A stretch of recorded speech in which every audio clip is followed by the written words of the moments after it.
Hello दोस्तों, कैसे हैं आप लोग? मस्त होंगे, एंजॉय कर रहे होंगे। हमारे परम भारतवासी आप लोग बहुत ही ग्रेट हैं, क्योंकि आप लोग जन्म भारत में हुआ है दोस्तों। और भारत में आजकल दिल्ली जो है हमारे देश की जो राजधानी है, राष्ट्रीय राजधानी दिल्ली हमारी है, वो बहुत चर्चा में बनी हुई है दोस्तों। देश की राजधानी जब चर्चा में होती है तो बात ही अलग हो जाती है। आज मैं बता रहा हूँ कि दिल्ली चर्चा में क्यों रहती है और विवादों में रहने का क्या कारण है। क्या कारण है कि दिल्ली में शांति नहीं रह सकती। दिल्ली के जो सीएम हैं दोस्तों, अभी अभी हाल ही में चेंज हुई हैं। अभी अरविंद केजरीवाल जी थे, उन्होंने इस्तीफा दिया है और दिल्ली की नई सीएम बनी हैं आतिशी मार्सेला सिंह। आतिशी मार्सेला सिंह बनी है दोस्तों। मैं बता रहा हूँ दिल्ली की चर्चा में क्यों रहती है, दिल्ली इतनी महत्वपूर्ण क्यों है, दिल्ली की क्या है ऐतिहासिक मतलब पृष्ठभूमि। इतिहास में मैं तो नहीं जाऊंगा पीछे, क्योंकि बहुत लंबी चौड़ी बात हो जाएगी। मैं बताता हूँ आप लोगों को कि किस तरह इसका संवैधानिक प्रावधान है और कैसे चर्चा के विषय मतलब बना दी गई है, विवाद में क्यों रहती है, क्या कारण है, इसका निवारण क्या है, मैं सब बताऊंगा। बस आप लोग वीडियो देखिए, मज़ा आ जाएगा आप लोगों को देखकर कि आखिर इसके क्या क्या फैक्ट हैं जो परीक्षाओं में भी आते हैं और जो जानकारी के लिए भी अति महत्वपूर्ण है। सबको जानना चाहिए, चाहे वो भारत का कोई भी नागरिक हो। दिल्ली के बारे में जानने का सबको अधिकार है दोस्तों। तो इसका संवैधानिक प्रावधान क्या है, क्या इसमें पेच लगे हुए हैं जो दिल्ली चाह कर भी शांत नहीं हो पाती है। मतलब सरकार किसी की बनती है, उठा पटक लगी रहती है, क्यों होती है, बस इसी बात को जानते हम लोग हैं। मज़ा आ जाएगा आप लोग जानकर फैक्ट। मैं विश्वास करता हूँ, मुझे इतना विश्वास है कि आप लोग को मज़ा आएगा, आप लोग एंजॉय करेंगे। हो सकता है कि चैनल सब्सक्राइब भी कर दें आप लोग खुशी में, ठीक है ना। अगर अच्छा लगे तो ठीक है, ऐसे कोई ज़रूरी नहीं है। अच्छा लग गया क्लास तो कर दीजिएगा, नहीं लगे तो फिर आपकी मर्जी, ठीक है ना। शुरू करते हैं दिल्ली के बारे में, एंजॉय करते हैं दिल्ली को। थोड़ा सा ज़्यादा नहीं, 5-10 मिनट एंजॉय करेंगे, लेकिन बताएंगे बहुत अच्छी अच्छी बातें। मज़ा आ जाएगा आप लोगों को। देखो दिल्ली क्या थी। दिल्ली दोस्तों हमारे भारत देश की राजधानी है, ठीक है ना। राजधानी कब बनी? ये राजधानी बनी थी जो है 1911 में बनी थी दोस्तों। 1911 में घोषणा हुई थी। कब घोषणा हुई थी? ये घोषणा हुई थी 12 दिसंबर 1911 को दोस्तों घोषणा हुई थी। जॉर्ज पंचम जो थे, ठीक है ना, जो जॉर्ज पंचम थे, सम्राट थे कहाँ के? ब्रिटेन के। जब भारत गुलाम था तो आए थे। पहली राजधानी हमारी कहाँ थी? कोलकाता थी। कोलकाता को दिल्ली से दिल्ली लाने के लिए जो है जॉर्ज पंचम ने घोषणा किया था। कब किया था? 12 दिसंबर 1911 घोषणा किया था। और इसके बाद जो है ये दिल्ली राजधानी 1912 में जो दिल्ली राजधानी बन गई दोस्तों, ठीक है ना। और इसका उद्घाटन कब किया गया? राजधानी के रूप में इसका उद्घाटन किया था लॉर्ड इरविन ने दोस्तों 13 फरवरी 1931 को। कब किया था? 13 फरवरी 1931 को लॉर्ड इरविन जो था, गवर्नर था भारत का, उसने जो है क्या किया? घोषणा किया कि अब दिल्ली ही क्या बनेगी? राजधानी बनेगी। इसका उद्घाटन कर दिया दिल्ली का, ठीक है ना। देखिए भारत में कुल क्या है? भारत में कुल 28 राज्य दोस्तों। भारत में कुल 28 राज्य हैं, ठीक है ना। भारत में कुल कितने राज्य हैं? 28 राज्य हैं दोस्तों, ठीक है ना। और क्या है? भारत में कुल 28 राज्य हैं और केंद्र शासित प्रदेश कितना है? 8 केंद्र शासित प्रदेश है, ठीक है ना। दिल्ली, पुडुचेरी और जम्मू कश्मीर में यूटी के बावजूद, मतलब यूनियन टेरिटरी होने के बावजूद भी कह रहा है कि दिल्ली जो है, दिल्ली में और पुडुचेरी में और जम्मू और कश्मीर में जो केंद्र शासित प्रदेश होने के बावजूद भी यहाँ क्या है? अपनी विधानसभा है दोस्तों। दिल्ली में तभी, जम्मू कश्मीर चुनाव अभी हुआ नहीं, चुनाव होने वाला वहाँ पे है, लेकिन वहाँ विधानसभा है, ठीक है। इस समय बर्खास्त चल रही है फिलहाल, ठीक। अब यूटी बनी है, चुनाव होगा तो वहाँ पे कार्य भी करने लगेगी। अभी मनोज सिन्हा जी वहाँ पे जो है कार्य कर रहे हैं राज्यपाल के रूप में, देखिए। लेकिन अब देखते हैं हम लोग दिल्ली का क्या प्रावधान है। 70वें संविधान संशोधन 1992 से जो है दिल्ली और पुडुचेरी क्या हुआ? प्रेसिडेंस इलेक्शन में, प्रेसिडेंट का इलेक्शन में भी भाग लेते हैं दिल्ली के लोग। दिल्ली के लोग जो है, दिल्ली विधानसभा के लोग 1992 से 70वें संविधान संशोधन 1992 से जो है क्या करते हैं? दिल्ली और पुडुचेरी के लोग जो है राष्ट्रपति के चुनाव में भी भाग लेते हैं। वहाँ के निर्वाचित जो होते हैं सांसद और विधायक भी, ठीक है ना, ये लोग भाग लेते हैं। देखिए दिल्ली एक पूर्ण राज्य नहीं है दोस्तों। दिल्ली एक पूर्ण राज्य नहीं है। यहाँ पे क्या है? एलजी प्रशासक के रूप में कार्य करते हैं। एलजी मतलब लेफ्टिनेंट गवर्नर जो हैं यहाँ के प्रशासक होते हैं दोस्तों, ठीक है ना। इनकी नियुक्ति कौन करता है? नियुक्ति करता है राष्ट्रपति। एलजी की नियुक्ति कौन करता है? एलजी की नियुक्ति होती है राष्ट्रपति द्वारा होती है दोस्तों। देखिए विवाद का कारण क्या है? मेन विवाद का कारण पे आते हैं हम लोग हैं। बातें तो बहुत सारी हैं, जल्दी जल्दी विवाद देखते हैं हम लोग हैं। चर्चा में दिल्ली क्यों रहती है? देखिए विवाद का मेन कारण क्या इसका है कि दिल्ली में जो सत्ता है वो 3 लोगों में बटी होती है। नंबर 1 एलजी में, मतलब लेफ्टिनेंट गवर्नर जो वहाँ का होता है उसके में, और दूसरा जो मुख्यमंत्री होते हैं सीएम, ठीक है ना। तीसरा होता है एमसीडी यानी कि म्यूनिसिपल कॉरपोरेशन ऑफ दिल्ली, यानी दिल्ली नगर निगम, ठीक है, दिल्ली नगर निगम, इन 3 लोगों के बीच सत्ता का क्या होता है, बंटवारा होता है। सबका अपना अपना अलग अलग क्या है, प्रभाव है। ये कहते हैं कि हमारा बात मानी जाए, सीएम कहते हैं मेरी बात मानी जाए, और एलजी कहते हैं कि ना ना, दोनों की सुप्रीम कौन हूँ, मैं हूँ, मेरे आदेश के बिना कुछ नहीं होने वाला है। ठीक है, तो आगे बढ़ते हैं हम लोग। दिल्ली विवाद की शुरुआत हुई थी दोस्तों, वह 69वें संविधान संशोधन 1991 से हुई है। कब हुई है, 69वें संविधान संशोधन 1991 में जब किया गया था, ठीक है ना, तो इसी विवाद की शुरुआत हो गई। क्यों विवाद शुरुआत हुई, हुआ क्या, दिल्ली जो है राष्ट्रीय राजधानी क्षेत्र बन गया। दिल्ली क्या बन गया, एनसीआर बन गया दोस्तों, नेशनल कैपिटल जो है टेरिटरी बन गई। आप दिल्ली नेशनल कैपिटल रीजन, ठीक है ना, ये बन गया। ठीक, तो इसलिए विवाद में आ गई। और यहाँ संवैधानिक संशोधन किया गया दोस्तों, 2 संविधान संशोधन किए गए। नंबर 1 आर्टिकल जो है अनुच्छेद जो है 239 ए जोड़ा गया, 239 ए जोड़ा गया, और दूसरा 239 ए भी जोड़ा गया। ठीक है ना, इस सबसे ज़्यादा इससे तो कोई फर्क नहीं पड़ा, इसे साधारण रूप से सरकार चल रही है, लेकिन सबसे ज़्यादा विवाद जो हुआ वह 239 ए के माध्यम से विवाद छिड़ गया दोस्तों। और आज तक बना हुआ वो विवाद है, वो ख़त्म होने का नाम ही नहीं ले रहा है। हमें लगता है कि जब तक इस अनुच्छेद रहेगा तब तक वही हाल होगी।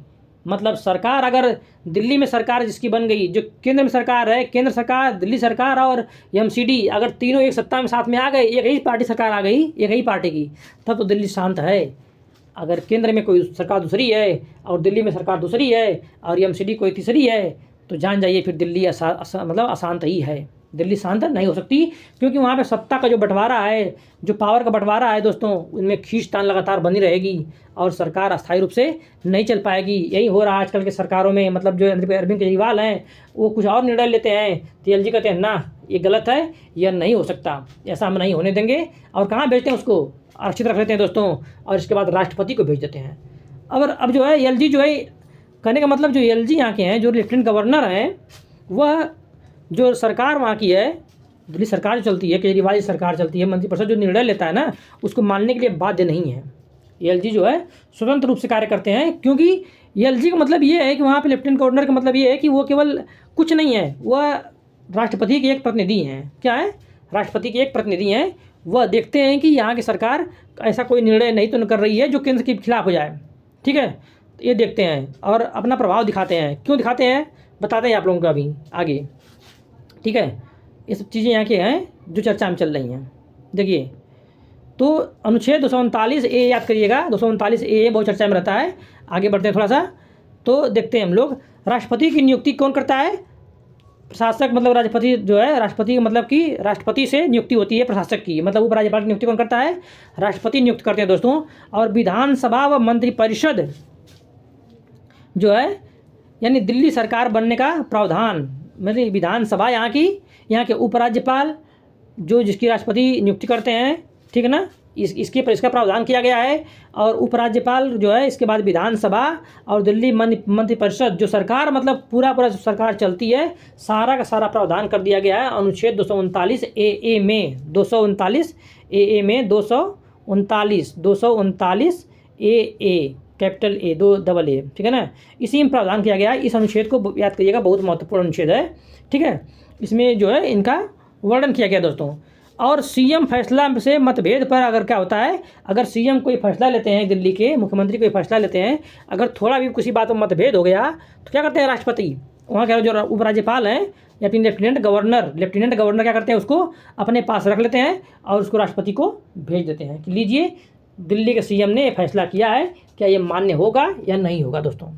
अब राष्ट्रपति फैसला करेंगे, ठीक है ना, और न तो एलजी बाध्य हैं और न ही राष्ट्रपति बाध्य हैं। अब समझ सकते हैं कि क्या हो रहा होगा वहाँ पे। देखिए, और सबसे बड़ी जो बात है ना, ये है पब्लिक ऑर्डर, पुलिस और भूमि पर अधिकार नहीं है। मतलब सीएम तो हैं, मुख्यमंत्री तो हैं दिल्ली का, लेकिन उनका पब्लिक ऑर्डर पर ही अधिकार नहीं है। यानी पब्लिक को ऑर्डर नहीं दे सकते, किसी को कुछ ऑर्डर नहीं दे सकते। क्यों नहीं दे सकते, क्योंकि उनके पास पुलिस ही नहीं है। पुलिस, अब कहेंगे आप पुलिस क्यों नहीं है, भैया पुलिस उनकी बात नहीं मानेगी। पुलिस जो है केंद्र सरकार के हाथ में है। किसके हाथ में है, केंद्र सरकार के। यही तो लफड़ा है कि पब्लिक ऑर्डर दिल्ली का सीएम नहीं दे सकता, वो देगा, पुलिस की बात नहीं मानेगी। पुलिस बात क्यों नहीं मानेगी, क्योंकि वो केंद्र सरकार के प्रतिनिधि है। केंद्र सरकार के मतलब एलजी के सारे कार्य करेगी, केंद्र सरकार के सारे कार्य करेगी, ठीक है ना, तो दिल्ली के सीएम बात मानेगी नहीं। यानी दिल्ली का सीएम होते हुए भी उनके पास पावर बहुत ही सीमित हो जाती है दोस्तों। और सबसे बड़ा भूमि पर भी उनका कोई अधिकार नहीं है, न तो पब्लिक ऑर्डर पे है और न ही पुलिस पे है और न ही भूमि पर है। इस तीनों में से किसी पर भी दिल्ली के सीएम जो है अपना प्रभाव नहीं दिखा सकते। जब पुलिस ही नहीं है, जब प्रशासन ही हाथ में नहीं है, जब भूमि पर अधिकार ही नहीं है दिल्ली का, पब्लिक ऑर्डर दे ही नहीं सकते हैं, सोचिए कैसे सीएम, मतलब कोई बड़ा निर्णय ले ही नहीं सकते। अगर निर्णय लेंगे तुरंत एलजी कहेंगे भैया लाडर लाओ, इधर लाओ, इधर लाओ, हमसे पूछे नहीं तुमने कैसे कर दिया, बस रोक देंगे उसको। यही समस्या दिल्ली की है। ठीक है, चलिए विस्तृत नहीं बताएंगे, बस इतना ही जानिए कि हम लोग के लिए कौन लाभदायक है, बस चीज़ें इतनी जान जाइए। ठीक है, देखिए विधानसभा वहाँ की है जो वह विधानसभा राज्य सूची प्लस समवर्ती सूची पर, राज्य सूची या और समवर्ती सूची पर क्या करती है, कानून तो बना सकती है। 7वीं अनुसूची से कानून तो बना सकती है, मतलब विधानसभा जो है राज्य सूची के विषय पर भी और समवर्ती सूची पर विषय पर भी क्या करती है, जो 7वीं अनुसूची में दिया गया है कि कानून तो बना सकती है, लेकिन वह कानून जो है केंद्र के खिलाफ नहीं होना चाहिए, पुलिस मतलब के ऑर्डर के बारे में नहीं होना चाहिए, पब्लिक ऑर्डर नहीं होना चाहिए, भूमि के बारे में नहीं होना चाहिए, ये सब कुछ नहीं होना चाहिए। ठीक है, साधारण रूप से आप कार्य करते रहो, वरना फिर क्या हुआ, रुक जाएगा। उपराज्यपाल जो है मंत्रिपरिषद की सलाह मानने के लिए बाध्य नहीं है भैया। उपराज्यपाल जो है मंत्रिपरिषद सलाह नहीं मानेंगे। दिल्ली सीएम की नियुक्ति कौन करता है, बार बार परीक्षाओं में आता है, बार बार एग्जाम में आता है, दिल्ली सीएम की नियुक्ति कौन करता है, राष्ट्रपति करता है दोस्तों। अनुच्छेद 239 ए, बस इसे याद रखिएगा, इसे पकड़ लीजिएगा, सबसे महत्वपूर्ण यही है। दिल्ली के राष्ट्रपति की नियुक्ति कौन करता है, राष्ट्रपति द्वारा की जाती है दोस्तों। ठीक है ना, और अभी हम लोग पढ़े प्रशासक नियुक्ति कौन करता है, इसकी नियुक्ति भी राष्ट्रपति ही करता है। ठीक है ना, और जो मतलब राज्यपाल होता है वह मंत्रिपरिषद सलाह मानने के लिए बाध्य भी नहीं है। मंत्रिपरिषद क्या कर रही है, क्या निर्णय दे रही है, उससे कोई मतलब नहीं है। फिर उसको लगेगा अच्छा है तो ठीक, वरना लगेगा तो रुको, बस वही रुक जाओ। ये हाल है दिल्ली का। देखिए इसके बाद क्या है, 1993 में पहला विधानसभा चुनाव हुआ दोस्तों। ठीक है ना, दिल्ली में पहला विधानसभा चुनाव कब हुआ था, मतलब ये हुआ था 1993 में 49 सीट पर हुआ दोस्तों। कब हुआ था, 49 सीट पर हुआ था, जिसमें 70 सीट थी। 70 में से 49 सीट जीत लिया था किसने, बीजेपी ने। 70 सीट है वहाँ पे, विधानसभा की सीट कितनी है टोटल, 70 सीटें हैं दिल्ली में। और 70 सीट पर चुनाव हुआ था 1993 में, तो बीजेपी के उम्मीदवार जो है, बीजेपी की पार्टी की सरकार बन गई थी, बीजेपी ने 70 में से 49 सीट जीती थी, 49 सीटें जीती थी दोस्तों। और मुख्यमंत्री कौन बने थे पहले, मदन लाल खुराना। मदन लाल खुराना जो है दिल्ली के पहले सीएम बनकर आ गए थे। ठीक है, इसके बाद आता है, धीरे धीरे समय बीतती जाती है, कांग्रेस सरकार आती है और वहाँ पे चलती रहती है बहुत दिन तक। इसके बाद अब आता है 2013 बढ़ते बढ़ते, और एंट्री होती है अन्ना हजारे के आंदोलन से निकले हुए अरविंद केजरीवाल जी की। ठीक है, अब वो कहते हैं भैया मैं तो आम आदमी हूँ, मैं तो आम आदमी हूँ और मेरा निशान क्या होगा, झाड़ू होगा। आम आदमी हूँ, मेरा निशान झाड़ू होगा दोस्तों। अब बस हमको वोट दीजिए, अब हमको जो कहेंगे, हम तो जनता के फैसले से ही कार्य करेंगे, जनता जो कहेगी हम वही करेंगे। हमें भैया कोई रूम नहीं चाहिए, कोई बंगला नहीं चाहिए, कोई गाड़ी नहीं चाहिए, मैं तो साइकिल से चल लूँगा और एक छोटे से रूम में रहकर भी अपना कारोबार चला लूँगा, दिल्ली का सीएम बन जाऊँगा। बस हमें 2 रूम मिल जाए, एक में हमारे बीवी बच्चे रहें और एक में कागजात रहें कुछ, मैं दिल्ली का सीएम बन जाऊँगा। हम आम आदमी की तरह रहेंगे, हमें नहीं चाहिए ऊंची व्यवस्थाएं, हमें नहीं चाहिए गाड़ी बंगले, हमें नहीं चाहिए शान शौकत। हम आम आदमी बन के रहेंगे, आप लोगों की सेवा करेंगे और ईमानदारी से रहेंगे दोस्तों। खूब खुलासे कर रहे थे, है ना। आरटीआई के कानून में उनका बनाने में बहुत बड़ा हाथ रहा है दोस्तों। ठीक है ना, रेमन मैग्सेसे अवार्ड से सम्मानित हैं अरविंद केजरीवाल जी। ठीक है, लेकिन इन्होंने बहुत सारे वादे किए कि मैं ऐसा रहूँगा वैसा रहूँगा, लेकिन कालांतर में देखा गया, अभी हाल ही में चर्चा में आया है कि उन्होंने बहुत मतलब कई करोड़ को उन्होंने बंगले बनवा लिए, उसमें पर्दे लगवा लिए। ठीक है ना, बहुत चर्चा में विवादों में घिरा हुआ था। अभी हाल ही में विवाद में घिरे हैं कि वो मतलब शराब घोटाले की नीति में फंस गए हैं। ठीक है ना, और कई महीनों से ज़्यादातर जेल में बने हुए दोस्तों। ठीक, पहली बात तो ये जब बने थे 2013 में तो मात्र 48 दिन सरकार थी, कितनी थी, 48 दिन सरकार थी। 48 दिन सरकार के बाद क्या किया, इस्तीफा देकर इन्होंने चले गए थे, नरेंद्र मोदी के खिलाफ लड़ने चले गए थे वाराणसी में, लेकिन वहाँ पे हार गए दोस्तों। फिर इसके बाद लौट के आए, 2015 में फिर सरकार बनाए, बहुत भाग्यशाली रहे। 2020 में सरकार बनी, अभी तक चल रही है दोस्तों। लेकिन अब जो है, अब जो भूचाल आ गया है अचानक कि वह चूँकि लगातार जेल में रह रहे हैं और जमानत छूट चले आ रहे हैं, फिर जा रहे हैं, लोगों में मतलब वहाँ की जो जनता है ना, उसमें आक्रोश उत्पन्न हो गया है कि जब ये जेल में ही रहेंगे, जब ये ऐसे ही आते जाते रहेंगे, तो फिर हम लोगों का मतलब कि जो वादा किया गया है वो कैसे निभाएंगे, कैसे पूरा करेंगे ज़रूरतों को, जनता के लिए कुछ कार्य नहीं कर पा रहे हैं। इस वजह से इन्होंने क्या किया है, अचानक इस्तीफा देने का प्लान बना लिया दोस्तों। और इस्तीफा देकर मतलब क्या कर लिया इन्होंने, आतिशी मार्सेला सिंह को क्या किया, मुख्यमंत्री नियुक्त कर दिया है। आतिशी मार्सेला सिंह को मुख्यमंत्री नियुक्त करने का ऐलान कर दिया है दोस्तों। अब ये मुख्यमंत्री बनेंगी, ठीक है ना। वर्तमान जो वहाँ के राज्यपाल हैं विनय कुमार सक्सेना, क्या नाम है, विनय कुमार सक्सेना जी जो वहाँ के राज्यपाल हैं, इस समय उपराज्यपाल हैं, सॉरी राज्यपाल नहीं है, उपराज्यपाल हैं, जो प्रशासक रूप में है, जिनको राष्ट्रपति ने नियुक्त किया है। इनसे अब देखते हैं, अरविंद केजरीवाल की तो बिल्कुल नहीं पट रही थी दोनों लोगों में, और इन लोगों में खींचतान लगातार चल रही थी। अब देखना होगा कि आतिशी मार्सेला सिंह के साथ इनका कैसे मतलब कनेक्शन होता है, और कैसे ये लोग मिलजुल कर दिल्ली के लिए कुछ अलग करते हैं, देश के लिए कुछ अलग करते हैं, और दिल्ली का स्थान बढ़ाते हैं। चूँकि देश की राजधानी है, इसलिए देश की नज़रें, विदेश की नज़रें, सबकी नज़रें दिल्ली पड़ी होती हैं दोस्तों। बस यही इंजॉयमेंट था, यही कहानी थी दिल्ली की। आप देखिए कि दिल्ली की राजनीति में कैसे भूचाल आता है, कैसे क्या क्या होता है, बस इसको एंजॉय करते रहिए। हाँ, ये जो अनुच्छेद बताया मैंने, ये जो आर्टिकल बताए, इन आर्टिकलों को पढ़ जाइए। अब जो संशोधन हुए थे जो है उसको भी देख लीजिए, पहले मुख्यमंत्री कौन थे उसको भी देख जाइए। और ये चूँकि देखिए दिल्ली और पुडुचेरी ऐसी मतलब की है जो क्या बोलते हैं केंद्र शासित प्रदेश, जहाँ के लोग क्या करते हैं कि राष्ट्रपति के चुनाव में भाग लेते हैं दोस्तों। निर्वाचित सदस्य होते हैं वही लोग लेते हैं, जो मनोनीत सदस्य होते हैं वो भाग नहीं लेते, ठीक है ना। अब तो मनोनीत का जो है प्रावधान भी खत्म कर दिया गया है, ठीक है ना। तो निर्वाचित सदस्य क्या करते हैं, भाग लेते हैं, बस याद रखिएगा इसको भी, बार बार एग्जाम में पूछता है। और यूनियन टेरेटरी के लिए लगभग 20 सीटें निर्धारित की गई हैं। कितनी सीटें, 20 मतलब सीटें निर्धारित की गई हैं, ठीक है ना, अलग अलग। तो देखिए ये सब चीज़ें हैं, बस इतनी ही बात थी। और इसके बाद एंजॉय करिए, मज़ा लीजिए, दिल्ली की राजनीति में क्या हो रहा है उसका भी एंजॉय करिए आप लोग।